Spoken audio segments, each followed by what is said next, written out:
Hello viewers, আসসালামু আলাইকুম। আজকে আমি আপনাদের সাথে শেয়ার করব একদম ইউনিক একটা রেসিপি, আর সেটা হলো আম কাতল রেসিপি। এখানে আমি বাজার থেকে বড় একটা কাতল মাছ কিনে নিয়ে আসছি। মাছটা কিন্তু আমি এখনও ওয়াশ করি নাই, একদম কেটে নিয়ে আসছি। এখন আমরা শুধু পলিথিন থেকে বের করে মাছটা ভালো করে ধুয়ে নেব। রেসিপির নামটা শুনে নিশ্চয়ই ভাবছেন যে আম কাতল আবার কেমন টেস্ট হবে কি জানি। সত্যি এটা কিন্তু খেতে অনেক অসাধারণ টেস্ট। তো আমরা প্রথমে মাছগুলো বের করে নিই। কাতল মাছের বিশেষ করে পেটিটা কিন্তু খেতে কিন্তু অনেক মজা। তো আজকে আমি আম দিয়ে এই কাতল মাছের পিস রান্না করব। সবগুলো রান্না করব না, আমি একবারে ওয়াশ করে রেখে দিব।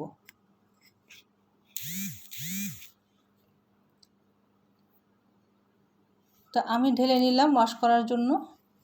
এখন আমরা মাছগুলো খুব ভালোভাবে ওয়াশ করে নিব। আর আমি কিন্তু একবারেই খুব লবণ দিয়ে খুব ভালোভাবে ওয়াশ করে তারপর ফ্রিজে রাখি। বারবার মাছ ধুতেও বিরক্ত লাগে, সেজন্য চেষ্টা করি একবারেই সবসময় ধুয়ে রেখে দিই। একটা একটা পিস করে আমি খুব ভালোভাবে ধুয়ে নিচ্ছি। অনেকটা সময় নিয়ে কিন্তু ওয়াশ করতে হবে। তো ফাইনালি আমাদের মাছগুলো ওয়াশ করা হয়ে গেছে। এখন আমরা মাছটা ভেজে নিব, সেজন্য আমরা প্রথমে মশলা দিই। তো এখানে আমি হলুদ গুঁড়া দিয়েছি, মরিচের গুঁড়া দিয়েছি, আর দেব লবণ। এই মশলাগুলো দিয়ে এখন আমি আজকে যে মাছটুকু রান্না করব সেই পরিমাণ মাছ আমি ম্যারিনেট করে রাখবো। হাত দিয়ে ভালোভাবে ম্যারিনেট করে দিব। লবণ দিয়ে দিলাম।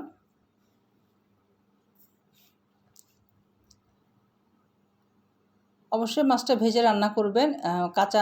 কাঁচাটা রান্না করতে গেলে কিন্তু মাছগুলো ভেঙে যায়, আর কেমন একটা কাঁচা কাঁচা ফ্লেভার আসে আস্তে আস্তে গন্ধ আসে। সেজন্য বিশেষ করে আমি সবসময় মাছ ভেজে তারপর রান্না করি। তো মাছগুলো ম্যারিনেট করে নিব ভালো মতো। অনেকে আবার চামচ দিয়ে ম্যারিনেট করতে যায়, চামচ দিয়ে কিন্তু একদমই ম্যারিনেট হয় না। সব কিছুতে চামচ ইউজ করতে নাই, এই জন্য হাত দিয়ে ভালোভাবে ম্যারিনেট করে নেবেন। এখন আমি চুলায় একটি প্যান বসিয়ে দিয়েছি, প্যানে পরিমাণ মতো তেল দিয়েছি। তেল গরম হয়ে যাওয়ার পর আমরা এক এক করে মাছগুলো ছেড়ে দিব। মোটামুটি একটু কড়া করেই ভেজে নিব, লাল লাল করে ভেজে নিব। কিছুক্ষণ পর আমরা উল্টে দিব। এক সাইড আমাদের ভাজা হয়ে গেছে। আর মাছটা কিন্তু একদম টাটকা মাছ। আরেকটা কথা বলে রাখি, একদম টাটকা মাছ আপনি যতই ভাজেন না কেন, ফ্রিজে রাখা মাছের মতো কিন্তু ওরকম লাল লাল হয় না ভাজতে গেলে। তো এপিট ওপিট আমরা ভেজে নিয়েছি। ভাজা হয়ে গেলে আমরা মাছগুলো তেল থেকে তুলে নিব। আর মাছ ভাজার পর যে তেলটা থেকে যাবে ফ্রাই প্যানে, এই তেলটা কিন্তু আমরা ফেলে দিব না। এই তেলটা কিন্তু আমরা মাছ রান্নায় ব্যবহার করে ফেলব। সাথে সাথে যদি তেলটা ব্যবহার করি তাহলে আর তেলটা নষ্ট হয় না, কিন্তু যদি তেলটা জমা করে রেখে দেন তাহলে সেই তেলটা পরে খাওয়াটা ক্ষতিকর। তো মাছ ভাজার তেলটা আমরা দিয়ে দিব। তেলটুকু দিয়ে দিলাম, এবং এখন আরও তেল লাগবে। আর যে পরিমাণ তেল লাগবে সেটুকু আমি ঢেলে দিয়েছি। তো এই তেলটা গরম হয়ে যাওয়ার পর আমি পেঁয়াজ কুচি দিয়ে দিচ্ছি।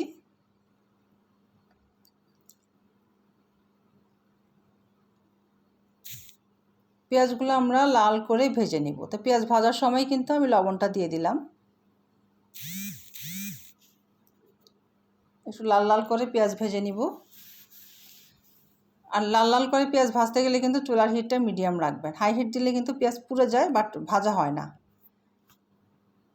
তো পেঁয়াজ ভাজা হয়ে গেছে। এরপর আমি এখানে রসুন বাটা অ্যাড করলাম, আদা বাটা অ্যাড করলাম। 1 টেবিল চামচ করে আদা রসুন বাটা অ্যাড করেছি। অবশ্যই রসুন বাটা ব্যবহার করবেন মাছ রান্নার সময়, তাহলে দারুণ টেস্ট হয় এবং দারুণ একটা ফ্লেভার আসে। তো আদা রসুন দিয়ে আমি কিছুটা সময় ভেজে নিয়েছি তেলের মধ্যে। এখন আমি সামান্য পানি অ্যাড করব। এখন আমি বাকি গুঁড়া মশলাগুলো এখানে দিয়ে দেব। প্রথমে আদা রসুনটা আমি ভালো মতো তেলে ভেজে নিয়েছি। এরপরে দিচ্ছি আমি হলুদ গুঁড়া, এরপর দিব লাল মরিচের গুঁড়া। ঝালের পরিমাণটা আপনারা আপনাদের পরিমাণ মতো কম বেশি করে নেবেন। যারা বেশি ঝাল খান তারা ঝালের পরিমাণটা বেশি দিবেন। এখন আমরা মশলা ভালো মতো কষিয়ে নিব। অবশ্যই মশলার উপর যখন তেল উঠে আসবে তখন বুঝতে হবে যে মশলা কষানো হয়ে গেছে। তার আগে কিন্তু আমরা মাছ দিব না মশলার মধ্যে। আমাদের মশলা কষানো হয়ে গেছে, দেখা যাচ্ছে যে তেল উঠে আসছে। এখন আমরা মাছগুলো দিয়ে দিলাম। মাছের পিসগুলো একটু বড় বড়, আর একদম টাটকা মাছটা ভাজতে গেলে কিন্তু ভেঙে যায়। তো এখন আমি বেশি একটা নাড়াচাড়াও করতে পারছি না, মাছ ভেঙে যাচ্ছে। তো আমি আলতো করে নেড়ে দিয়েছি।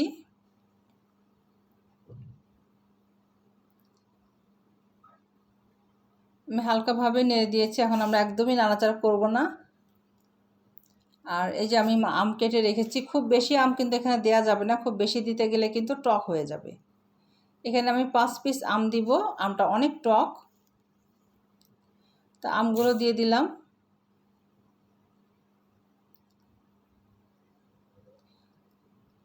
আমাদের মাছটাও কষানো হয়ে গেছে, এখন আমরা পানি দিয়ে দিব। ঝোলের পরিমাণটা আপনারা আপনাদের পছন্দ মতো রাখবেন, তবে খুব বেশি ঝোল থাকলে কিন্তু খেতে ভালো লাগে না, পরিমাণ মতো রাখবেন।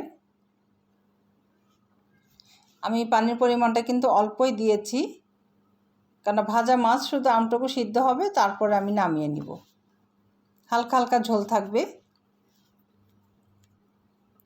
এখন আমরা ঢেকে দিয়েছি, ঢেকে অপেক্ষা করব বলক আসা পর্যন্ত। কিছুক্ষণ পর ঢাকনা খুলে একটু নেড়ে দিব, বলক উঠে আসছে। এখন আমি 2টি কাঁচামরিচ দিয়ে দিলাম, এটা অপশনাল, জাস্ট একটু ফ্লেভারের জন্য দিয়েছি, দিয়ে আমি আবার ঢেকে দিয়েছি।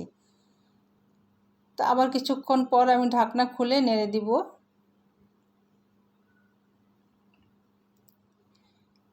তো এইভাবে আমি ঢাকনাটা খুলে কিছুক্ষণ জাল করব। কিছুক্ষণ জাল করার পর আমরা চুলাটা বন্ধ করে দিব। মানে পানিটা আরও শুকানোর জন্য আমরা কিছুটা সময় ঢাকনা খুলে তারপর আমি রান্না করেছি। আর এইটার ঝোলটা কিন্তু একটু পাতলা পাতলাই হবে, খেতে ভালো লাগবে। যেহেতু আম দিয়েছি একটু টকটক হবে, সেজন্য ঝোলটা পাতলা করবেন, ঝোল একদমই ঘন করবেন না। ফাইনালি আমাদের এই আম কাতল মাছ রান্না হয়ে গেছে। এখন আমরা সার্ভিং ডিশে উঠিয়ে নিচ্ছি। কালারটা কিন্তু দারুণ হয়েছে, খেতেও অসাধারণ টেস্ট হয়েছে। আশা করি আপনাদের কাছে এই নতুন রেসিপিটা ভালো লেগেছে। ভালো লেগে থাকলে অবশ্যই লাইক, কমেন্ট অ্যান্ড শেয়ার করে দিবেন। আমাদের পেজটি ফলো দিবেন, আমাদের ইউটিউব চ্যানেলটি সাবস্ক্রাইব করে দিবেন। আর কেমন হলো আমার এই কাতল মাছের রেসিপিটা, আম দিয়ে কাতল মাছের রেসিপি, আশা করি ভালোই লেগেছে। ভালো লেগে থাকলে কিন্তু কমেন্ট করতে ভুলবেন না। আপনারা এই রেসিপিটা ট্রাই করবেন, আশা করি আপনাদের পছন্দ হবে এবং অসাধারণ টেস্ট কিন্তু। একবার বাসায় করেই দেখুন, করে তারপর টেস্ট করবেন কেমন হয়েছে। হালকা টকটক লাগবে, খেতে অনেক ইয়াম্মি। আর এটা কিন্তু আপনারা চাইলে রুই মাছ দিয়েও করতে পারেন, তবে আমার কাছে মনে হলো যে কাতল মাছ দিয়ে করলেই বেশি টেস্ট লাগছে আমার কাছে। এর আগে রুই মাছ দিয়ে করেছিলাম, কিন্তু রুই মাছের চাইতে কাতল মাছটাই ভালো লেগেছে বেশি। তো দেখা হবে আগামীতে নতুন কোনো রেসিপি নিয়ে। পেজটা ফলো দিয়ে সঙ্গেই থাকবেন।